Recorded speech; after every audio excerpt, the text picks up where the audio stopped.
Okay, I'm going to go about answering this one in a slightly different way. I'm going to deal with the details and the specifics of the question in just a minute.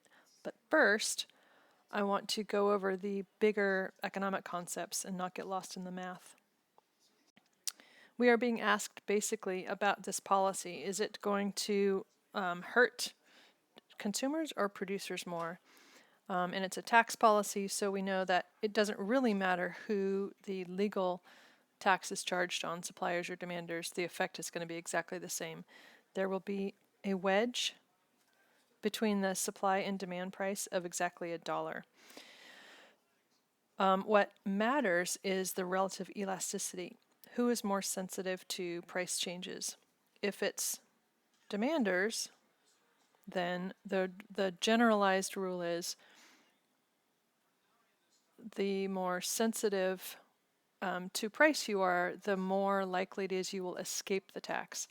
So if suppliers are sensitive to a tax, you'll find that if the price starts to go up at all, people will stop buying pumpkin spice lattes, and so they won't even have to pay the tax. But the suppliers, if they are not able to shift gears as rapidly, they'll find that their production level still stays the same, and they're going to be selling less, and so they're going to be losing out by getting less and not selling as much. What we have here is we haven't developed the elasticity formula yet, or rather we haven't calculated it yet, but we do know this, that quantity demand seems to be somewhat affected by price, but if you check out the quantity supplied, it seems to be a little more sensitive to price changes, right? That the constant in front of the variable price is higher. So every time price rises, you're going to see quantity supplied rise by twice as much. Whereas in the demand spot, when price rises, quantity falls, but only by about half as much. So that is why, if you take a look over to the graph on the right, why I've drawn the supply curve to be fairly flat, at least more flat than the demand curve. Demand is relatively less elastic than supply in this case, meaning that people really need those pumpkin spice lattes, and they'll pay any price for them. Or at least if you raise the price a lot, they only curbs their demand by a little bit. And supply is the opposite.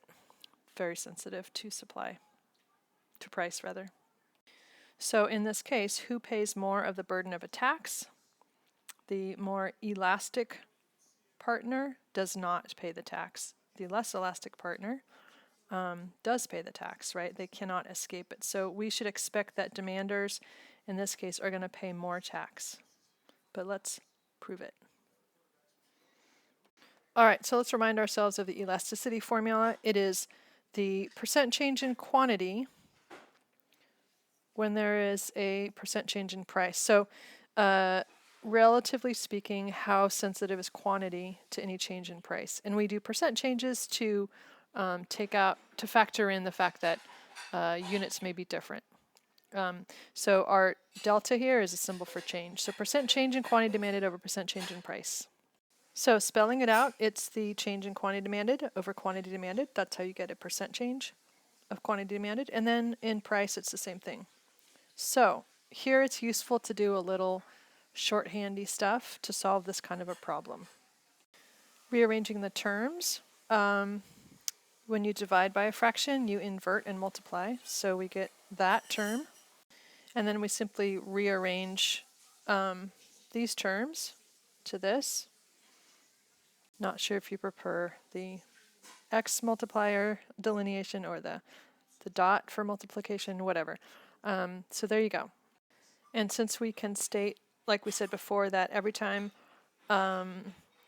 price rises by 1, quantity demanded falls by 5, we can say that this is the change in quantity over change in price. And then we can just plug it into the elasticity of demand formula. We've got this term already. We're going to plug that in right there. And then we need this term, right?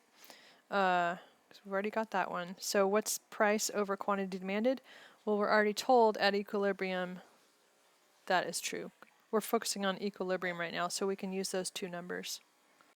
And that's going to give you elasticity of demand at negative 0.43. Elasticity of demand is almost always negative, right? Because for normal demand curves, as price rises, quantity demand drops. So there should be a negative relationship between those two variables always.